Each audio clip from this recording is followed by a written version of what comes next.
Hi, Anirban, and thank you for taking out the time to connect with us today. Sure. Anything. And first of all, congratulations on your admits. You've really cracked it this time. Yeah, it was very unexpected. Thank you for all the help that you provided. So that's definitely played a So, massive and instrumental role. yeah, so please share your profile, your work experience, and the results that you have secured. My profile is I have an entrepreneurial background. Right after graduation, I started my own company with three friends. We scaled that company from 4 people in a room to currently 30 to 35 members, raised over $1 million in funding, and scale the company valuation 20-25x, creating a lot of wealth for investors, for early investors.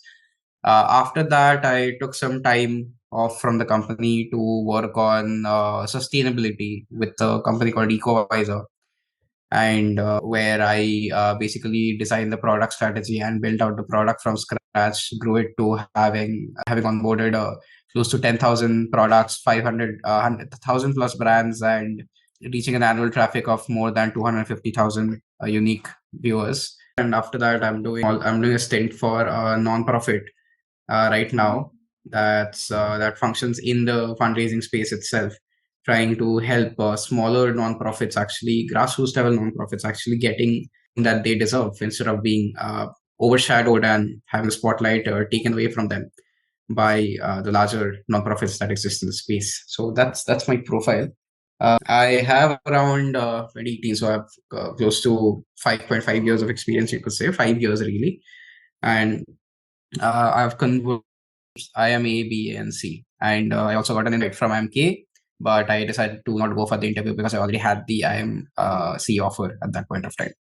Coming from an entrepreneurial background, what were the criteria, that were important for you to select the MBA programs? How did you shortlist the programs that you wanted to apply to? For me, I think a lot of people focus on MBA programs. They have a fairly entrepreneurial bent. They want to be schools that can kind of induct them into the entrepreneurial ecosystem.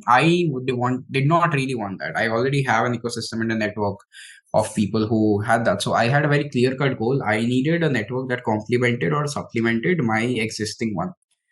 I needed people who were brilliant in their particular niches, in their particular professions, and who I could count on later on, if because I'm fairly certain that years down the line I will build something again. So at that point of time, I would like to rely on people who are very very good in their particular domains and bring with them a lot of influence as well as their own networks, ideas of how certain parts work. So for me, that was the thing. That's one of the reasons when I started out, I was very glad with my Ahmedabad admit because it's a top ranked B school MBA program. Ahmedabad has a reputation for having entrepreneurs, but also skilled professionals from every different background. Like Bangalore, for instance, is a consulting hub. Calcutta, the 1 year MBA favors IT, but in general, it's the finance capital of the country for this. But Ahmedabad had a generalist bent, which is what I was looking for. So yeah. Great. So the first step on your journey is your GMAT or the GRE. I think you've written both the GMAT and the GRE. Yeah. So what strategies did you find effective, and which exam do you feel, really supported the work schedules that you had? A good rule of thumb is that if you're good at quant, you should go for GMAT. If you're better at verbal, then GRE is probably going to be slightly, maybe 1%, 2% better for you.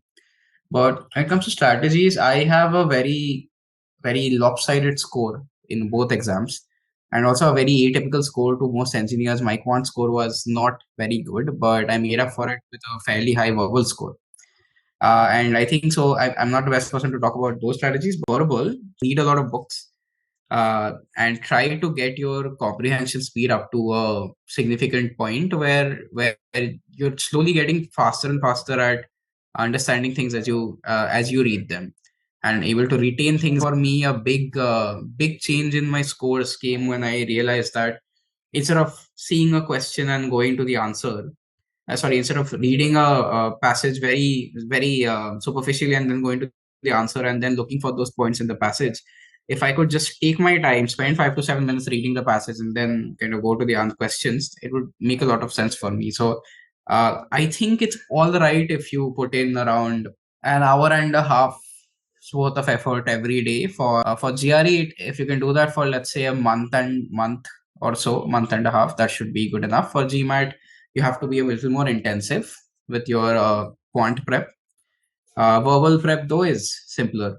Find a schedule that suits you the best. You focus on your strengths. There's no point focusing on your weaknesses.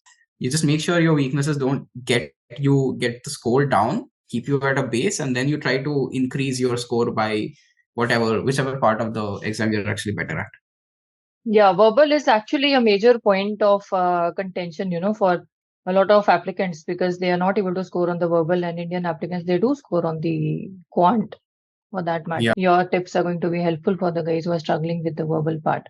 Just take your time with the passages. That's the biggest tip I can give anyone. Don't be scared of the time that's going out of hand, because whatever time you're losing by attending to the passage beforehand, you're making up for it by spending less than 30 seconds on each answer afterwards. It's probably going to be more accurate as well. Exactly, accuracy. Definitely made I saw a 5-point improvement in my score once I started doing that. So I can vouch for the fact that it works. What about the application? When you are putting up your applications, you have to look at your personal brand and look at how you're telling your story.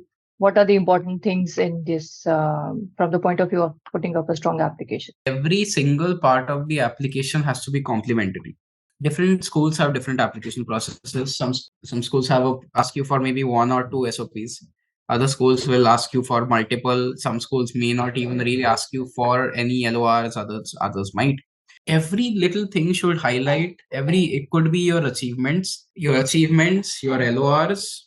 When you talk to the people who are giving you the LORs, you obviously you can't dictate what they're doing, so you can tell them that can you bring out the fact that I worked on X, that I worked on Y, I did this and that.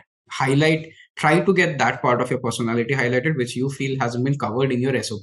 As long as you bring out the components of your personal self that really reflect leadership and the ability to bring people together, that's already a game changer.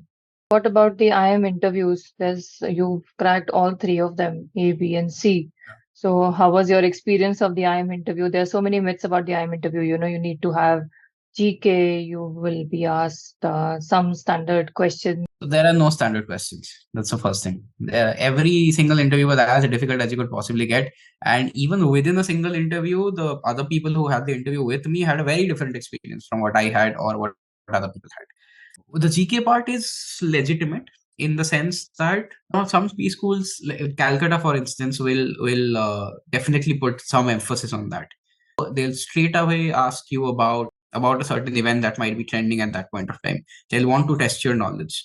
Your domain knowledge should be absolutely up to the mark. You should be very aware of the space you're working in, the luminaries in that space, the relevant pieces of news in that space that are currently out there. IIMA, for instance, has the very famous extempore. That's going to be different over there. Bangalore will focus more on seeing whether or not you're an individual contributor as well as a leader. Bangalore, for instance, will like to see whether or not you're both an individual contributor as well as a leader. And they'll kind of look at your post MBA goals and scrutinize it. There'll probably be subject experts in the room itself, and they'll come and tell you that what you're thinking is not going to happen. You have to convince them that this is what's going to happen. Extempore is something it's very unique to IIME, right? That's in both the PGP as well as PGPX interviews. For that, the only advice I have is that you have to pull through and follow through with your points, but at the same time, you basically cannot bulldoze through whatever they're saying. You can't say that whatever you're saying is wrong. I'm in the right. If you recognize that these guys are bringing up points which are relevant, which make sense, then absolutely go ahead and acknowledge it. Try to tie it into your argument. Be prepared for getting stressed. That's going to happen. Their goal is to see how well you function under stress. They're going to negate you. They're going to debate with you to the point where you're convinced that whatever you're thinking could not have been further from the truth. They're going to basically find as many ways as they possibly can to make you think that the conceptions and foundations of knowledge you had when you entered the room are grounded on nothing at all. What's happening actually is that I'm at home right now, so I'm using my phone ka hotspot. So every time a call comes, it gets disconnected. I thought so. Yeah, we have just 5 more minutes. So, Okay. on terms of your experience in this process, it is a lengthy process. You first write the GMAT, GRE, and then you go ahead with the Yep. applications. So, what would be your insights or tips or suggestions for people who are starting off on this journey and who are planning to apply to business schools? Take it one step at a time. Don't think about when you're working on your GMAT or your GRE, you should be just working on your GMAT or GRE. You don't have to worry about what's going to happen when the applications open, when you start writing the recipes, when you start listing your achievements. What's up? You focus on your GMAT, you focus on your GRE, you get the best score possible, and you get a score that reflects your strength. It's okay if you're not great at quant or verbal, but whatever you're good at should be highlighted in that score, or if it's not highlighted there, it should be highlighted elsewhere. So for me, I did not have a great quant score, like I said, but I do have a postgrad diploma in finance, which also added to the fact that it let them know that yes, I mean I'm not absolutely terrible with numbers. So if you see that your score is likely to be let down by one of these two parts, then they just simply think in terms of, do I have other things in my life that can make up for it, that can bring out the fact that this is a one-off thing, one-off reason for my score being bad, and then forget about it, and then you just focus on the exam. Similarly, when you go to the applications, you take it up. You need to basically take up any one B school first, and then the other things will start coming, because that first application you begin with is going to take you the largest amount of time. That's why you put in all your hours, and yeah, you take an entire day, sit with it, figure out the best way of telling your story, and then you'll find that writing all the other applications becomes. So once you're done with the first two applications, you can fill out my IIMB application took a grand total of 1 day to fill out, but my IIMA application took 4. So that's how it functions. So yeah, that would be my advice. Take it one step at a time. Begin with one, and then kind of proceed, and don't Yeah. get caught up in the tension. And one, question, when you are working with an admissions consultant, what are the things that you should look for, and what are the things that you feel are important while choosing an MBA admissions consultant, or any feedback for us? I think what's probably very important over here is the amount of credibility and trust that's based out there, or that on for that particular consultant. How much are they willing to accommodate themselves for your schedule, for your resources? Because there'll be a lot of people out there who will come and go, listen, I'm going to charge X, my hours are this and this, and you have to fit in with that. There's already going to be a schedule and a routine here. I cannot start the process off at the consulting stage only. You're willing to actually negotiate hours and figure out whether you're flexible with the hours. You had a good idea of how to start off the process without overwhelming me. But no one knows anything of that. That's impossible. I don't care how many years of experience anyone has in consulting. There is no physical way that anyone can know that from just this. I've seen people with a 780 GMAT getting rejected, and I've seen someone with a 680 go through.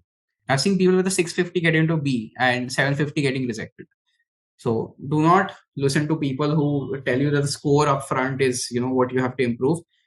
Figure out the people who are actually willing to listen to your story on the first call, and then proceed. So yeah, that's it.